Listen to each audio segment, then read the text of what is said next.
Hello friends, welcome to అమ్మ వంటలు. ఇవాళ వీడియోలో టేస్టీ స్వీట్ రెసిపీ చూపించబోతున్నాను. సగ్గుబియ్యంతో రుచికరమైన పాయసాన్ని చూపించబోతున్నాను. చాలా యమ్మీగా ఉంటుంది.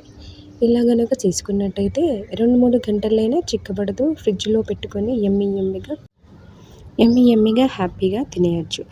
సమ్మర్లో ఒంటికి చలువ చేస్తుంది కాబట్టి హ్యాపీగా తినేయచ్చు.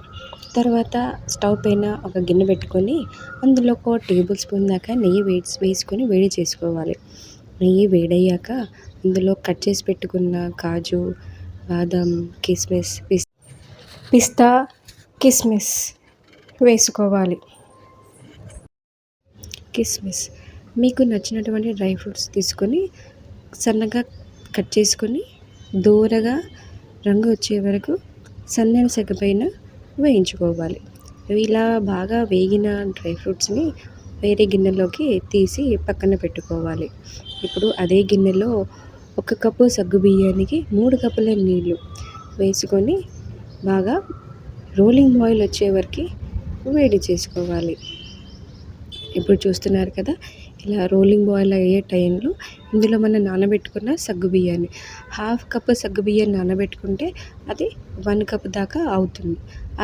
ఇలా నానబెట్టిన సగ్గుబియ్యాన్ని వేసిన తర్వాత అడుగంటకుండా గరిటెతో కలుపుకుంటూ 10 నుంచి 15 నిమిషాల పాటు మీడియం ఫ్లేమ్లో పెట్టుకొని మరిగించుకోవాలి. సగ్గుబియ్యం మెత్తగా ఉడికిపోవాలి. కలుపుకుంటూ చూసుకుంటూ ఉండాలి. ట్రాన్స్పరెంట్గా అయిపోయే వరకు ఉడికించుకోవాలి. ఇలా అవ్వటానికి నాకు 10 నుండి 15 నిమిషాల టైం పట్టింది.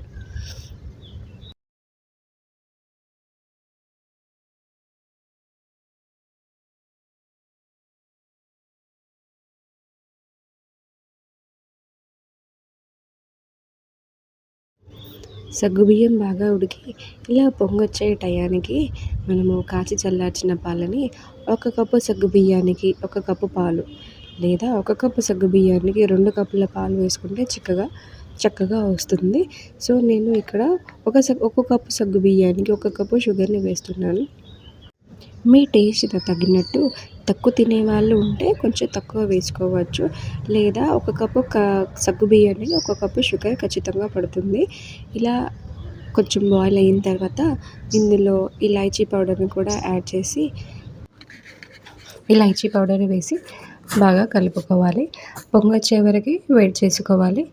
అందులో మనం ముందే వేయింపి పెట్టుకున్న డ్రై ఫ్రూట్స్ని ఉన్నాయి కదా, అందులో హాఫ్ ఇందులో వేసేసి కలుపుకోవాలి. ఇలా చక్కగా బాయిల్ అవ్వాలి.